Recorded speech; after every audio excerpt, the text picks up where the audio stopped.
دكتورة رضوى اتفضلي.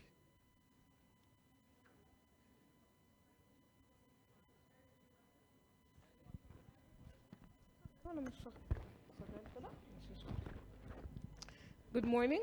My name is Radwa Mamdouh, a third-year resident.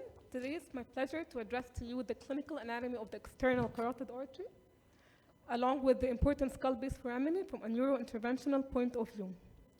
To start with, the external carotid artery originates from the common carotid bifurcation at the level of C3 and C4. It ascends in the carotid triangle and lies anteromedial to the ICA, then crosses laterally near the parotid gland. It terminates by dividing into superficial temporal and maxillary arteries. Its branches in the neck can be divided into 4 groups: anterior, posterior, medial, and terminal. The anterior group includes the superior thyroid artery, lingual, and facial. The superior thyroid supplies obviously the thyroid gland and anastomosis with the contralateral superior thyroid and inferior thyroids, which are our target in thyroid artery embolization in patients of Graves. The lingual artery arises from the C3 level and supplies the tongue, which is important in oropharyngeal tumor embolization. The facial artery, well known for its tortuous course, anastomosis with the ophthalmic artery via the angular artery, which is one of the most dangerous anastomosis of the external and the internal systems.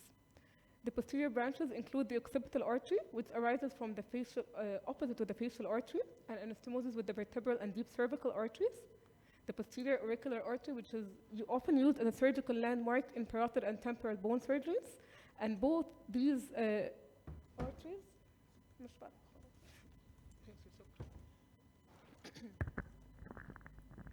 and both these arteries, or the posterior branches, serve as collaterals in the vertebrobasilar insufficiency. The medial branch, the ascending pharyngeal, it's a tiny one, but it's very clinically critical. It's a very important feeder in skull-base tumors and dural AV fistulas. The terminal branches, maxillary and superficial terminal, both have rich anastomosis with the ICA, and the superficial temporal is usually used as a bypass artery in the STA-MCA bypass in cases of moya-moya disease. This is a digital subtraction angiogram of the external carotid, showing all its branches. Now let's shift to the principles of the ECA and ICA anastomosis. What are these? These are basically natural arterial connections between both of the internal and the external systems, which provide important collaterals in cases of vascular occlusions and strokes, but also yet creates dangerous connections in targeted embolizations. The ophthalmic artery anastomosis are one of the most feared. It can be reached through the facial artery via the angular artery. The maxillary artery also reaches the ophthalmic branches via the infraorbital artery, and the middle meningeal reaches the recurrent meningeal via the lacrimal branch. What are the clinical importance of embolization? Mainly the applications include epistaxis embolization, juvenile nasopharyngeal angiofibroma, and dural AV fistula treatment. So to sum it all up here in the anastomosis, the facial reaches the ophthalmic via the angular artery, the maxillary reaches the ophthalmic via the infraorbital, the middle meningeal reaches the ophthalmic via the recurrent meningeal. Here is just to point out the important skull-base foraminae. Why are they important? Because they are potential routes for collateral flow between both of the systems, and they are sites of tumor extension, which should be later on embolized. To start with, the foramen ovale contains the mandibular nerve and the accessory meningeal artery, which is a main feeder in most of the meningeal tumors and dural AV fistulas. The foramen spinosum, which contains the middle meningeal artery, and it's also a frequent feeder in meningiomas and dural AV fistulas. The jugular foramen, which contains the 9th, 10th, and 11th cranial nerves, which also is of relevance in glomus jugulare and jugulotympanic tumors, when often embolized, may carry a risk of cranial neuropathy post-embolization. Here's a summary of the most important foraminae that we just mentioned.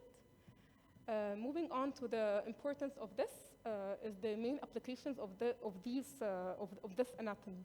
To start with, in cases of embolization or preoperatively done in cases of meningiomas and juvenile nasofaryngofibromas, our rationale here is to facilitate the surgical resection, and which will be translated into shorter operative time, and thus less risk of infection and reduced intraoperative blood loss.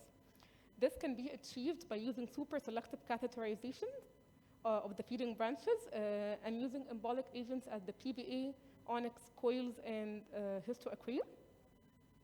The second application is the epistaxis embolization in cases of severe or refractory ones, which are often seen in elderly, hypertensive, and anticoagulated patients, targeting the sphenopalatine artery. And reaching bilateral sphenopalatine arteries is usually done, injecting 150 to 100 to 300 micrometers, microspheres, The complications here include obviously the blindness if it reached the ophthalmic artery. Last application we have is the dural AV fistulas, which are basically connections between the dural arteries and the cortical veins, which can be embolized through usually the transarterial route or the transvenous. And the common feeders here are the middle meningeal, ascending pharyngeal, and occipital artery. And last one is the carotid blowout and palliative embolization in cases of advanced neck cancers or patients who undergo radiation therapy.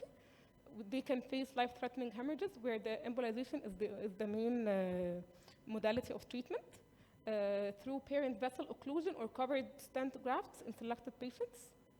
If there are unresectable tumors causing frequent hemorrhages, also palliative embolizations comes as a key solution. Here are some examples.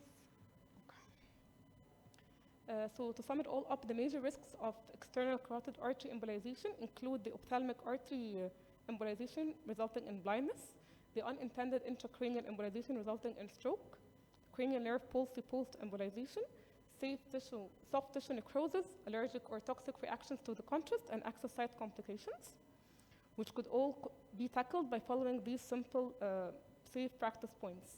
We start by performing complete diagnostic angiography to map the collateral pathways, use super selective microcatheterization to avoid embolization of the trunk unless absolutely necessary, check for ophthalmic and intracranial supply and never embolize a branch that fills with the ophthalmic artery, choose embolic agent carefully and avoid very tiny particles which are less than 150 microns, inject slowly under fluoroscopy, perform bilateral staged embolization is always better than performing aggressive single session treatments. Stop injection immediately if there is reflux or pain or unexpected tertiary filling. Keep resuscitation equipment and surgical backup ready for massive hemorrhage or carotid blowout. Document informed consent in cases of, which include the most important complications as blindness, stroke, and cranial nerve deficits. And post-procedure monitoring is very important for the delayed cranial nerve deficits. Here are some examples that I would love to show. Here is a case of a meningioma feeded from the middle meningeal artery, pre and post-embolization.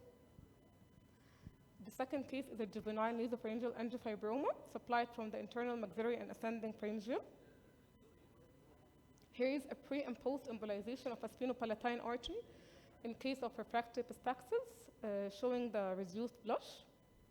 And lastly is a dural AV fistula, pre and post-embolization, showing the onyx cast, which is supplied from the occipital artery. Thank you.